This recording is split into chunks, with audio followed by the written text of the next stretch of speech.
Tiempo ya para la entrevista, para hablar de la actualidad política y parlamentaria. Y hoy nos acompaña el portavoz de Vox en las Cortes de Aragón, Santiago Morón. Santiago, muy buenos días, gracias por acompañarnos. Muy bien, su partido decía que Vox llegó al Parlamento aragonés para cambiar una política alejada de la realidad y de las necesidades de los aragoneses. ¿Creen que lo ha conseguido ahora cuando estamos a mes y medio de finalizar este curso político tan intenso? Bueno, lo estamos intentando. Lógicamente, desde la oposición lo que se puede es lanzar ideas, propuestas, pero claro, luego también el gobierno tiene que recoger el guante, ¿no? En alguna ocasión, por lo menos. Yo creo que estamos poniendo el énfasis en algunas cuestiones que consideramos fundamentales. Yo creo que especialmente en estos últimos meses, todo condicionado por la situación de la guerra de Ucrania, ¿verdad? Anteriormente por el COVID, pero centrándonos sobre todo en cuestiones que yo creo que interesan mucho a los aragoneses, ¿no? Como esa situación que está viviendo el campo aragonés y también los servicios públicos fundamentales, ¿no? La educación y la sanidad, que realmente estamos saliendo últimamente pues bastante mal en las estadísticas a nivel nacional, ¿no? Es decir, yo creo que hay una preocupación creciente entre los aragoneses por la calidad de los servicios públicos. Precisamente hablando de la guerra de Ucrania, una de sus iniciativas era garantizar la soberanía alimentaria. ¿Cómo lo pretenden conseguir? Pues la verdad que es una situación compleja. Yo creo que no hemos todavía tomado conciencia de esta situación, pero ya lo están alertando especialistas y analistas internacionales, no solamente aquí en España, sino en todo el mundo, de que podemos estar ante una situación realmente de riesgo de suministro, no ya de materias primas, sino de los propios alimentos, ¿no? Los alimentos elaborados. Y esta situación, pues hasta ahora no se ha tratado. Se ha hablado de la soberanía energética, de la dependencia energética, por ejemplo, del gas, tanto de los países del Magreb como de Rusia, del elevado precio del petróleo, del elevado coste de la electricidad. Pero sin embargo no se ha hablado del problema realmente que puede haber el abastecimiento de alimentos. Nosotros lo que hemos instado al gobierno de Aragón para que inste a su vez al gobierno de España es para que se elabore un plan de contingencia que contemple estas situaciones de tal forma que queden garantizados el suministro de los productos básicos, ¿no? Queremos que se refuerce la cadena alimentaria, especialmente lo que son los insumos, los fertilizantes, por ejemplo, descuentos para los productores, tanto en electricidad como en hidrocarburos, para poder facilitar o mantener sus explotaciones, y también un problema importante que es el tema del agua, es decir, que se aumente las cuotas de agua para poder aprovechar más terrenos. Evidentemente se ha hablado mucho de utilizar terrenos en barbecho, pero evidentemente para eso necesitamos también agua. Quiero decir, no solo es disponer de terreno para poder cultivar, sino también aumentar las cuotas de agua para poder regar esos terrenos en barbecho, ¿no?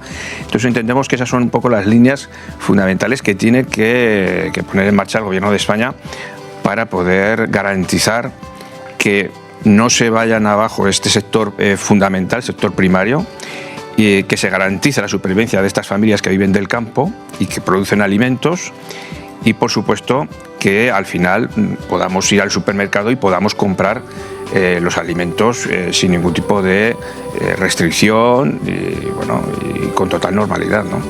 Hablaba usted también ahora un tema de máxima actualidad, la energía. Precisamente esta semana pasada éramos testigos de la voladura en directo de la central térmica de Andorra. ¿Qué supone este derribo para Aragón? Pues la verdad es que quizás a lo mejor sea una imagen más simbólica, ¿verdad? Porque claro, la central ya estaba cerrada desde el 2020, pero también tiene su componente realmente económico, ¿no? Porque hasta que no se desmonta definitivamente la central, o hasta que no se hubiera desmontado definitivamente, pues cabría la posibilidad de haberle en un momento determinado poderla puesto otra vez nuevamente en funcionamiento. Ya no incluso como térmica, sino como a lo mejor una nueva central de ciclo combinado, utilizar y quemar gas, para entendernos, ¿no? Es decir, esos usos alternativos fueron completamente ya apartados por parte del Gobierno de Aragón, y en este momento pues la realidad a día de hoy es que se ha perdido una capacidad de producción de energía importante en Aragón, que hay muchos planes, es verdad, que se han perdido muchos empleos, que Andorra ha perdido mucha población, que mucha gente no volverá, que se han ido, sobre todo trabajadores jóvenes, y esa es la realidad. Otra cosa es lo que el Gobierno nos quiera vender y quiera hablar de futuro, de muchos planes, de muchas empresas, pero la realidad a día de hoy es aumento del paro, aumento de la despoblación, pérdida de capacidad de producción de energía, y ante esa situación pues nosotros no tenemos más que, evidentemente, que criticar esas políticas que ha llevado el Gobierno de Aragón, que evidentemente han sido contrarias a lo que nosotros planteamos desde un primer momento, que era fundamentalmente que hasta que no se garantizaran otras fuentes de energía, es decir, hasta que no tuviéramos la capacidad a través de renovables o de otros medios alternativos de energía, como por ejemplo la energía nuclear, pues hasta que no tuviéramos esa soberanía energética, no prescindir de las fuentes que tenemos, ¿no? Y en este caso de las térmicas. Abrimos página de política nacional. España es el primer país de la Unión Europea que propone la baja remunerada para mujeres que sufren dolores de regla, una baja que asumiría el Estado desde el primer día. ¿Cómo ve Vox esta medida pionera? Bueno, realmente no es una cosa pionera. Es decir, bueno, yo soy médico y evidentemente, pues en muchas ocasiones, cuando una mujer ha tenido problemas de reglas dolorosas, pues se le ha dado la baja. Esto no ha tenido que llegar Podemos para que se les pueda atender correctamente desde el punto de vista de la protección de la salud a las mujeres. Es decir, evidentemente esto siempre ha sido así. Lo que pasa es que ahora el matiz es que parece que se quiere dar una connotación realmente de debilidad o de fragilidad a las mujeres que no se corresponde con la realidad, porque cuando realmente la menstruación, la regla, es un hecho fisiológico que en muchos casos, evidentemente, pues condiciona problemas fundamentalmente de dolor, de los de cabeza, y que en algunos casos pues conlleva una incapacidad temporal. Pero esto siempre ha sido así, es decir, se ha abierto un debate sobre una cuestión que realmente pues siempre ha estado contemplada, ¿no? Y no sé, a veces da la impresión de que cualquier día de estos pues Podemos va a permitir que las mujeres puedan votar, o que gracias a Podemos van a conseguir que las mujeres puedan votar, cuando es un hecho reconocido que desde hace ya muchos años, evidentemente, las mujeres tienen derecho a voto. Es decir, pero parece como que vienen a descubrir cosas que bueno, como se suele decir, que ya están más que descubiertas y más que normalizadas, ¿no? Es decir, creemos que no están en la realidad, desde luego, de la sociedad española, ni en los problemas de la sociedad española, ni en los problemas de las mujeres. Vamos con economía. Bruselas rebaja el crecimiento de España, lo sitúa en el 4% para este año y duplica la inflación al 6,3%. Es la primera previsión de la Comisión Europea tras la guerra de Ucrania.